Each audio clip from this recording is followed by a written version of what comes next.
I started realizing like all of these different assets out here are just different vehicles to help me get to that destination that I thought it was going to take me 5 years to get to. It took me 18 months. If I could combine these different vehicles together as someone who was an accredited investor, then why would I need to wait 5 years when I could do it in a much lesser time frame? Are you ready to transform your life? This is a no-nonsense show helping immigrants like you create generational wealth, even while working full-time. Get ready to take notes. Here's your host, Saket Jain. Welcome back, Migrate to Wealth listeners. Today, we're talking to Billy Keels. Billy, how are you? Saket, doing just great, man. Really enjoyed the pre-conversation and looking forward to trying to add a little bit of value if I can. Well, I'm pretty sure you're going to have massive value, man. I'm pretty sure. But Billy, you're not in the U.S. right now, are you? I am not, no. But my Where are you accent calling is us from from? the U.S. Yeah, definitely. And mine is reversed. My accent is not from the U.S. Well, are you sure? Are you sure? Are you sure? So where are you calling us from, man? I'm dialing in today from Barcelona, España, Barcelona, Spain. So I've been living in Europe for the last 21 years. I was in, actually 22 years now. Time flies. I started in France, lived in 2 different cities there, and then also lived in Italy, where I led an enterprise software or hardware sales team, but recently just stopped working in the corporate world on enterprise software. But yeah, I've spent the last 22 years across 3 different countries and 4 different cities over here in Europe. Oh, that's awesome, man. So you are a global citizen. That's awesome. Good to hear that. Yeah, I've been pretty fortunate. I've had a chance to work and travel throughout some 86 different countries. So life has been very, very good to me. Learned a lot, seen a lot, been challenged by a lot of different things. And I'm sure we'll talk more about that as we go into. So let's dig into it. So what has been your migration story that got you into doing what you're doing? If you can help us understand that. Yeah, so I know most people it's migrating to the US, and this is me migrating away. And at the end of the day, it's based on the things that I learned growing up. And I watched my parents work 2 jobs, work really, really hard, sometimes 3 jobs. Actually, one of my parents worked to make ends meet. And so I watched them employ the work harder, not smarter strategy.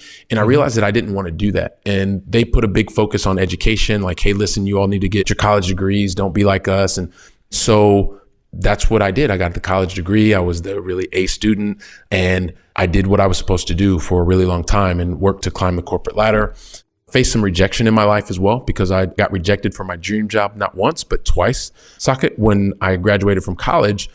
And I realized that sometimes through rejection, you can also find a new life. Because although I was completely dejected at the time that I got shut down twice from Procter & Gamble, was the company that I really wanted to work for, I realized that there was a company that was hiring people that gave them an opportunity to travel around the world. And so through that rejection event, I was then hired at a company that had like 6,000 resumes going out, and I was one of 26 people that was hired. Yeah. But the thing is, Saket, in 5 years, I had the opportunity to work and travel throughout 58 different countries.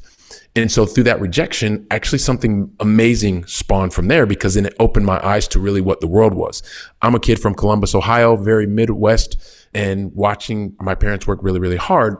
But then when my mind was expanded to realize like, wow, people actually can get to the same result using different paths, I realized, wow, this is something that's amazing. But I also got kind of tired after 5 years in 58 countries, traveling 25 to 28 days a month. And I decided to take a 1-year sabbatical. And that 1-year sabbatical, because I wanted to learn the French language, I wanted to learn how to salsa dance, and I wanted to learn more about wine, it took me to Paris, France. And I was supposed to just stay there for 1 year, Saket. But since then, I let my mind be open. How old were you at that time, Billy? I was 26 at the time. And so, I mean, it just opened my mind to completely different ways of doing things. And so then I wanted to not just be a traveler or a visitor, I wanted to live in the country. And so then I moved to Paris, but I've never gone back. My 1-year sabbatical has been 22 years now. And it's allowed me to actually live in 3 different countries, France, Italy, and Spain, and really be a local. And really go through the day-to-days, the frustrations, the challenges, and also the beauty and the upsides of what it's like to be a migrant, someone who's an immigrant, living in another country, learning new customs, learning new ways of doing things, and even had the opportunity to continue my corporate career in doing so until it was time for me in the corporate career to say bye-bye to one another. So that's a little bit of my migration story and how I've continued to and why I've continued to stay here in Europe. No, isn't that an amazing part? Because of course, migrating somewhere, leaving something behind and moving somewhere else. Could it be local? It could be international. It could be wherever, right? And it could be mindset as well. Until you do that, of course, the first step is always daunting. right? What if it doesn't work out? Most oftenly it'll work out, because what I think what happens in these migrations is you are being challenged, you're put in uncomfortable situations, you're trying to learn a new language, trying to make new friends, learn a new culture. It actually changes who you are. I jokingly say I've changed 25 addresses in 22 years I've lived in this country. Yes, it's a lot, but in one way it has actually served me very well, right? Because I'm constantly putting myself in a situation where I don't know my surroundings, which keeps you A, alert, B, it kind of exposes, strips you off of your comfort zones, right? Kind of like, I can't depend on Billy Keels because he's not living in my neighborhood anymore. I need to go find another Billy Keels or another best friend. Now I got to go figure out how to do that, especially in a different country, in a country where I don't speak the language. When I came to the US, I studied in an English medium, so I could understand and speak English, but not understand the accent, the idioms. I remember, Billy, and I don't know if that happened to you, that's why I'm sharing the story. I would watch movies with subtitles on. I'm like, I need to understand the language. I would leave myself voice messages. I'm like, I need to understand how I'm sounding, what's going on. But I would have never done if I had stayed in India. So I would love to understand your perspective. Yeah, Saket. I mean, you're talking about things that hit me right in the heart, because one of the things that you mentioned is, understanding the language, understanding the idioms. But there's also something that's very unique when you actually are someone who is an immigrant in a specific space, is that you start to learn the culture. And this is one of the things that I would say, when you are understanding not just the language, but what it's the significance of a particular word or a particular sentence in a context, that means you're starting to build cultural awareness. And there's a completely different way that you can connect with people. It's one of the things that I think about, having lived now in Spain for the better part of 17 years. I consider myself someone who is a fluent Spanish speaker. I've learned Catalan, which is the language where they speak here locally. But it's also very different. Like, I can speak to someone from Latin America, but when they start using certain idioms or they make reference to certain things culturally, I lose that part. I can communicate with them, but I don't necessarily have the same level of understanding. And so these are the things that you begin to appreciate even through those frustrating moments. Because there have been moments as well, Saket, where I've been back in my place, very upset, frustrated, sometimes crying, because I just was so frustrated that I couldn't even speak to the person on the phone or even face to face, make myself understood in French language, for example, when I first got there. But there's something that's very powerful about going through that very challenging situation, because not only do you understand what it's like to go to that low point, but you can also be someone who helps others, right? Because you can empathize. You've been there, you understand it, and you can help them to recognize, hey, just keep pushing through. And when you get to the other side, it's going to be pretty amazing. It's going to be really, really amazing. So like I said, what you said struck me to the heart, to the core. And there's even a lot of the same kind of things that I'm realizing through investing. It's even the similar type of situation. There's just new situations that you're unfamiliar with that you have to build familiarity with so that you feel more comfortable and confident to be able to move forward. So let's talk about that, your migration. So you said you were leading, I can't remember exactly, so I'm paraphrasing it. You were leading the enterprise hardware sales as your corporate job.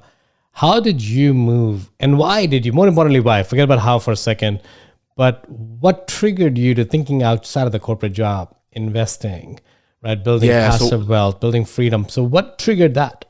Yeah, so I wasn't, and I think the important part here is I didn't have these kinds of conversations at the dinner table with my family, because my parents taught me what they knew, which was work harder. And they also had the foresight to say, hey, listen, don't do exactly what we're doing. Go get a job, get your degree, get a job, don't have to work with your sweat equity. You can actually be paid for what you know. So that was kind of the first thing. But then also I had the opportunity through enterprise software sales. It was hardware starting, and then I finished in enterprise software sales. But the thing that changed, that triggered for me, was the fact that, one, I'd heard about one of my bosses who had purchased some rental properties, but more importantly, I missed my oldest son's 3rd birthday. And it's not that I missed it completely, right? I saw him that morning. I actually woke his mother and I woke his brother up. I woke everybody up together at, I don't know, it was 5:30 in the morning, because I had to catch a flight to Frankfurt at almost about 8 o'clock in the morning. But I wanted to sing happy birthday to him. So we got up together, we sung happy birthday, and then I ran out the door to go to this meeting in Frankfurt. And to this day, Saket, I don't remember what the meeting was about. But I do remember that I gave my son a kiss that morning. And then that night, when he was with his grandparents and his mom and his brother, like I was at this business meeting. Now, this is very much a first world problem. And I had the opportunity to maybe not go to that business meeting. I recognize there are a lot of people that don't have a choice, but that day I had a choice. But that day, it hurt me so much emotionally to not be there with everybody else that night that I made a commitment to myself that I would never be put in a position where I had to choose from doing something that I felt was important to me because I was a young father at that time and having to make a choice between money. So it took me about a decade from the point that I missed my son's birthday to the point where I was actually free financially, right? To be able to do the things that I wanted to do, but it had nothing to do with money. What triggered me, it was the fact that I was emotionally conflicted because I missed something that was important to me that I considered to be a priority, which was to be at my son's birthday that night. Yeah. I realized that after the fact, right? I didn't realize it at the time. I thought it was good enough just to give him a kiss and run out the door. But that night is when it affected me. And I realized I'm not being congruent here. And so I've got to do something to change, and just going to work every single day and depending on my job wasn't going to do it. And I didn't understand the stuff that my 401k and my IRA were actually in, or the mutual funds. And so I realized that I had to start to take control, which meant more responsibility for me, increasing my education. And it just so happened that real estate was the thing that got me started. So hopefully that answers your question. It does, right? It's kind of like, I think I want to hop on one point that you made. It usually never is about money. Even when you're working full time, it never is about money.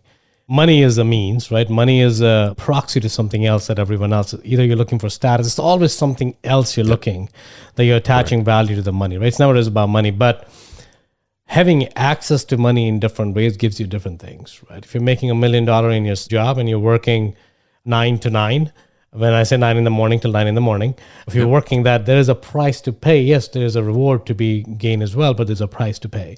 I think what you're saying, Billy, is that the price you paid that day, you realize you don't want to pay that price, right? Yeah, and I'll tell you another thing, Saket. I have never paid the price since that day. I made the commitment to myself, even if it meant that I was not paid financially. I didn't take any more trips. I didn't do anything. And even to this day, there are certain days on my calendar. I don't care if it's the most important event in the world. If it means that I'm not going to be with my children, I don't do them. That's amazing, Billy. That is amazing. So you are being congruent now. Yes. Right? So that's an important thing. Absolutely. So you're living what you're speaking, what your values are. And that's very important. Yeah. And it's much more fulfilling, right? And this is one of the things that when you don't come from financial, like my parents weren't rich, right? And they were wealthy, emotionally wealthy. I'm very thankful for that nowadays. But you get this false sense of, hey, listen, if I just had the money, I could do the things. And to your point, when you realize it's not about the money, it's what the money represents. If that means that you have options to not get on that plane and not have to be there because it's more important to you to be at whatever it is. For me, it was my son's birthday. And that was a trigger event for me. Since that moment, I've never missed any. And I don't ever plan on missing any. It's the priority for me. So that's good. So now you were in that phase where you missed your son's birthday and it triggered something in you. Now you wanted a path that is more aligned long-term, right? So of course, so that event happened about 10 years ago, you said? Well, a little bit more than that now because I've been out of the corporate world for almost 2 years, but yeah, it was about 12 years ago. Yeah. 12, 13 years ago, right? So over a decade ago. So you didn't grow up in the finance, you didn't have a financial understanding. I mean, you were making money, but you didn't understand money, right? So from there to now 12, 13, 14 years later, or 12 years later, where you're financially independent, you're actually working on active syndications where you're helping other people deploy their money. Help me understand, how did that journey look? Like, what was the thought on that day when you missed your son's birthday and you made that commitment, you're going to do that? How did that translate for you into investing? Yeah, so and I was just looking over my shoulder because I normally have a book that's somewhere near me. But what that did is, first of all, because I'm somebody who needs to see something, I realized what was it that I wanted to be able to do. And I realized that at the time, I wanted to be able to generate enough income. I had written down specifically the amount of income that I wanted to be able to do because I knew that that would help me to feel free. I wanted to do it within 5 years because 5 years just seemed like it was. And then I actually wrote down the goals and the steps that I needed to take. But like, for me, it started by reading a book. It was that little purple book is the one that I got started Rich with. Dad, and then Poor I read Dad. most of the series. Yeah. And Rich Dad, Poor Dad, there you go. And then that took me down a trail of really education and watching a lot of videos, listening to podcasts. And this was, back in the day.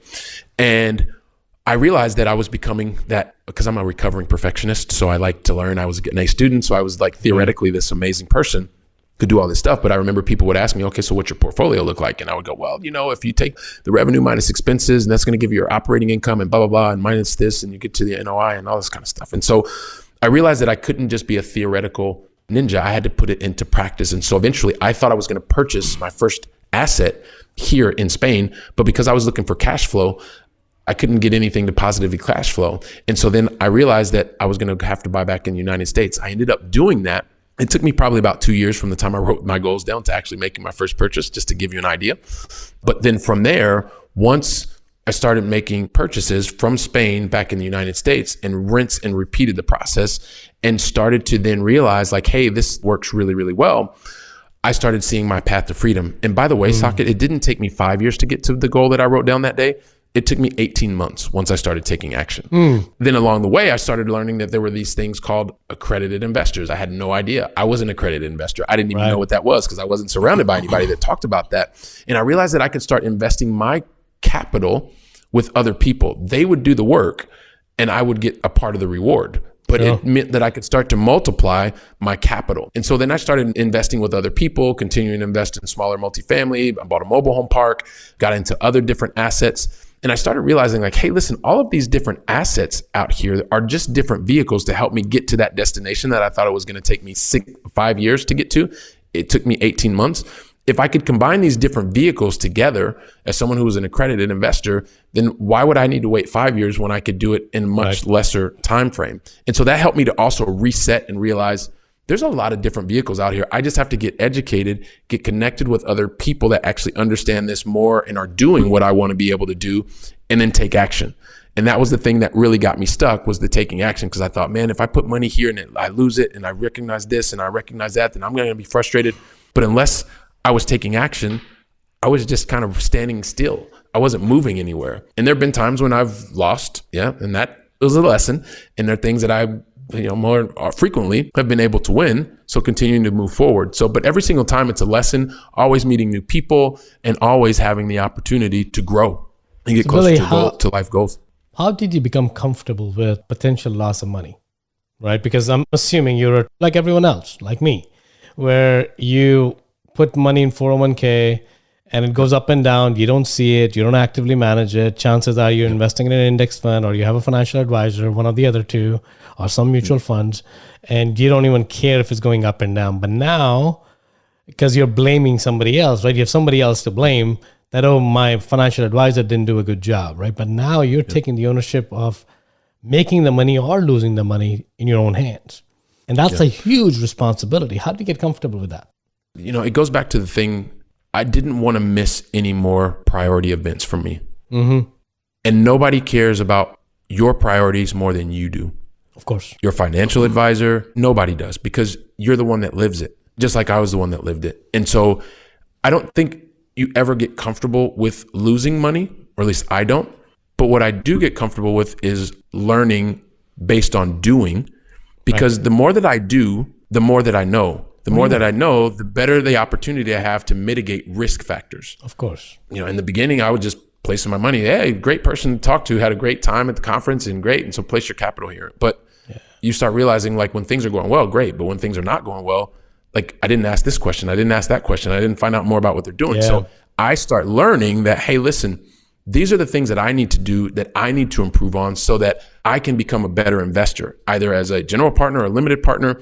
And every single time I become more educated based on doing, not just by learning from a book, it helps to mitigate the risk. And that being able to feel more confident and more comfortable from doing, that's the thing that helps me realize that I'm mitigating the risk of losing money. But there's always the fear that I can lose money, right? Especially even if I'm doing something myself, there's a possibility for that. But it's, how do I mitigate the risk? How do I minimize that from happening? And I believe it's by doing, at least in my case, that's the thing that's helped me to feel more comfortable, but never feeling comfortable losing money. Nobody wants to invest. Nobody wants to lose money, man. Nobody wants to lose money. But sometimes you may have to. Because if that's the price you pay for jumping into action, that's the price you pay. As long as you're learning from those losses, right? So loss is never a loss. It's really learning. Correct. I mean, Saket, I'll give you an example. Early on in investing, I got really comfortable. I knew that based on the theory that you were supposed to get these home inspections, you did it. And I did that on my first couple of purchases because I was buying smaller multifamilies. And I just kind of got comfortable. I rested on my laurels. And so I remember going through the activity of getting the home inspection, got the report. But guess what I did with the report, Saket? I just put it to the side because I thought, well, these reports are just coming back. They're usually coming good. There's small stuff, nothing big enough. Well, that ended up coming back to bite me about 1.5 years because it was very clearly stated that there were some issues with the roof. And so it cost me probably about $25,000. And that lesson, because I went back to look at the home inspection report and it was clearly there. And I realized, you know what, if I'm going to go through the action of getting this report, then I should actually read it. Had I done that, it would have given me maybe an opportunity to go back, renegotiate the terms and conditions that we agreed upon. But guess what mistake I don't make anymore, or anytime I'm placing any capital, one of the mistakes that I don't make anymore, whether it's mine or someone else's, is understanding if there is an issue around a large multifamily or something like that, that there are enough reserves or that has at least been identified and there's a mitigation plan to mitigate the risk. That's Hopefully awesome, that makes man. sense. It does, Billy. What are you up to nowadays? Like, are you still investing passively? Are you active? I know you are an active syndicator as well. Yeah, so the thing that I continue to invest passively and actively both, but today where I'm really helping it, I was in an enterprise software space and I was pretty good at my job. I mean, the company I used to work for is an enterprise software leader in the space. People can look me up on LinkedIn. You can see the company that I used to work for. What is the name of the company? Can you share that? Yeah, I'm sure. It's called SAP. And so Oh my God, I know SAP very well, man. Yeah. So sharing with them. And one of the things that like people, or I tended to forget, right? Because I used to think, well, when you're investing here, all the income is the same. And, I'm going to invest in multifamily and I'm going to invest in this. It's going to lower my taxes because I was investing. It was great because I was generating a lot of income. Later learned that was called passive income, IRS definition, not just because I wasn't working for it, but I still kept writing pretty large bills to Uncle Sam. And I got tired of that. So I started looking for new solutions to that problem. And when I found that in the energy space, that there was a way that I could actually invest my capital, and the capital that I was investing would help me on my income tax directly, that started making a lot of sense to me because at least once again, and everybody's situation is different, but I started looking and saying, okay, well, look, I'm an accredited investor. I'm doing this, I'm doing that. I have passive streams of income that are coming in. Most of it is classified as passive, but I'm still writing really big checks to Uncle Sam. And I realized that there are different types of income. Yeah. And so whether the income is W-2 income, also known as ordinary, or their income is passive, like Uncle Sam treats it one way or the other.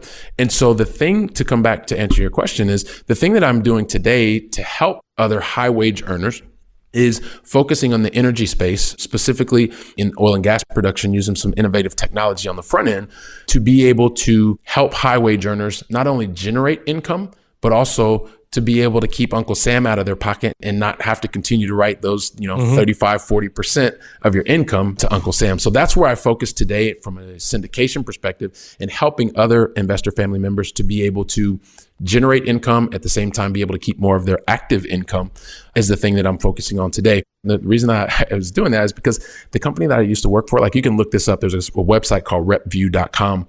And you could see that at the time when I looked this up, I think it was 1.5 years ago, like the top producing earners in the US were making just at $1.2 million, right? And typical salespeople, we talk about, hey, listen, I made $1.2 million last year. Well, the thing is that to your point, Saket, you worked 9 in the morning till 9 in the morning to make 1.2 million. Yeah. But the reality is Uncle Sam kept 50% of that. Of course. So you didn't actually keep that. You made that. But as you and I both know, it's not a matter of what you make. It's how much you actually keep. And so that's where today we're helping high wage earners be able to focus on generating income at the same time being able to keep more of their income. Well, that's amazing, Billy. Good luck on that, because thank you. We all know we need that. We need people like yourselves who are looking for those deals and finding a tax.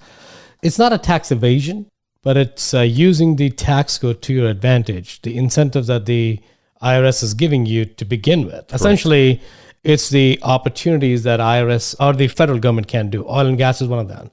There's a risky investment. These are risky investments. They're not going to dump all their money in there. So they're asking people like Billy and Saket to go in.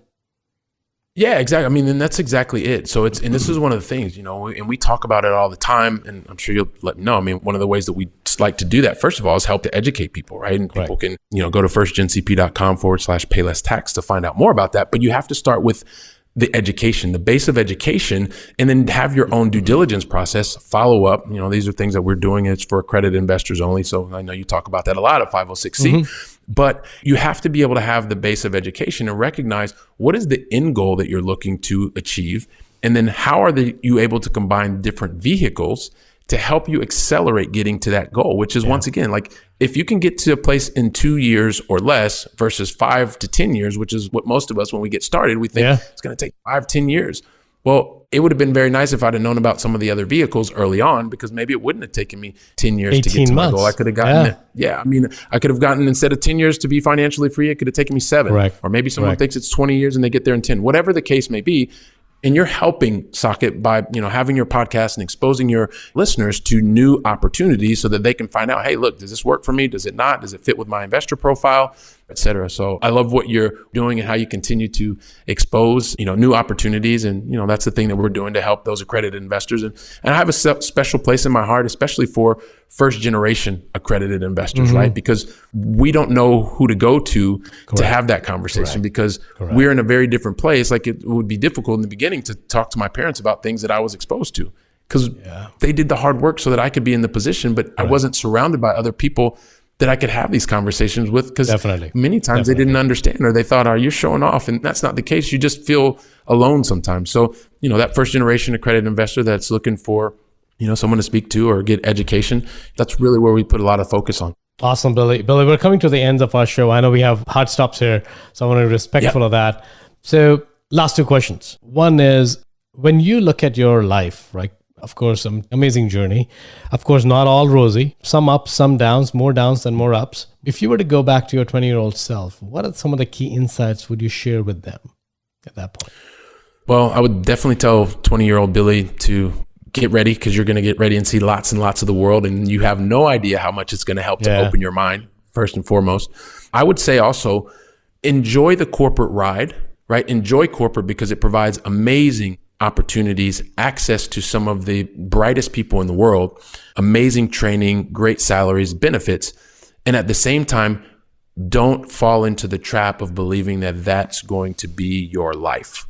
Right. Realize that you can actually positively use the things that the corporate world can give you. At the same time, you can build your own path, right? Because this is for someone like me, that I needed corporate to help me recognize the opportunities that exist.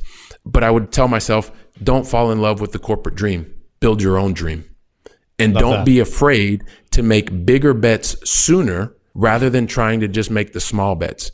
Because the small bets, it's true, they build you up a bit, but you don't have to just continue to do small, medium, large. Like, just get the confidence, get the education, surround yourself with people sooner, and then take bigger action sooner, because you're going to reduce the amount of time that you're going to depend on a corporate or anybody else, because you will have the responsibility and the ownership and the access to live your best life and create the options that you want for yourself.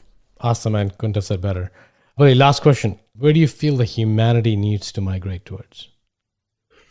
Wow, that's a big question, Socket. I believe humanity needs to migrate towards, and the word that comes out is what I talked about earlier, is really to have more empathy. And the reason I say empathy is because it's like I said, like, unless you have actually lived in a place and know what it's like to feel completely alone, sometimes like it's you against the world.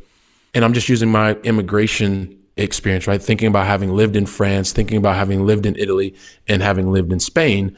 Each one of these places, well, with the exception of Spain, when I went to Italy and I went to France, I didn't know anybody. And so I had to build from zero. Yeah. And so when you have the humility to understand what it's like you have to go and be outside of your comfort zone. You have to ask for help sometimes, because you're not a local. You don't understand, not even culture. You don't even understand the language. Yeah. And so when you have that humility that comes as a result of living outside of your own norm, it helps you to help other people and just have that empathetic mindset and wanting to help your neighbor, right? I think that would be one of the things that we as a world, if we can migrate towards that, it would really help everybody, and having empathy there as the basis. That's awesome, Billy. Billy, my friend, you've added tremendous value to me and my listeners here. Where can they reach you? Socket. So, I forgot to say this in the very beginning. By the way, if you're still listening, because you got to be listening, if you have not already left an honest review and rating for Socket, please do that, because he puts so much love and energy into this podcast. Make sure that you do that. Thank you, first Billy. and foremost. So, and aside from that, one of the things that talked about before is, especially for that person who is an accredited investor and they are looking for ways to be able to not only generate income, but be able to keep more of their active income, W-2 income, you can go to firstgencp.com/pay-less-tax. That's one thing. I also have a podcast, and I know you're going to be a guest very soon, the Going Long podcast with Billy Keels. And also, I really, really love connecting with people on LinkedIn. And I would say, if you're listening, you're watching, just send me a personalized invite through LinkedIn. Let me know that you've already listened to Socket and I here speak today. And I'd love to be able to connect with you that way as well. So Socket, man, I can't thank you enough for the opportunity to be here and sharing a little bit of my story with you and your audience. And I just want to say thank you so very much, man. Appreciate it. Thank you, Billy. Thank you again for taking the time. I appreciate it, buddy. All right. Thank you. All right. Thanks. If you got value from this episode, you might consider sharing this content with a friend. But most importantly, be sure to take action on what you've learned. One way you can take the next step is to connect directly with Socket on an investor call. That link is waiting for you in the show notes below. The content of this podcast is for informational purposes only. Please consult your own advisors when making any investment decisions. Keep listening. We'll see you on the next episode.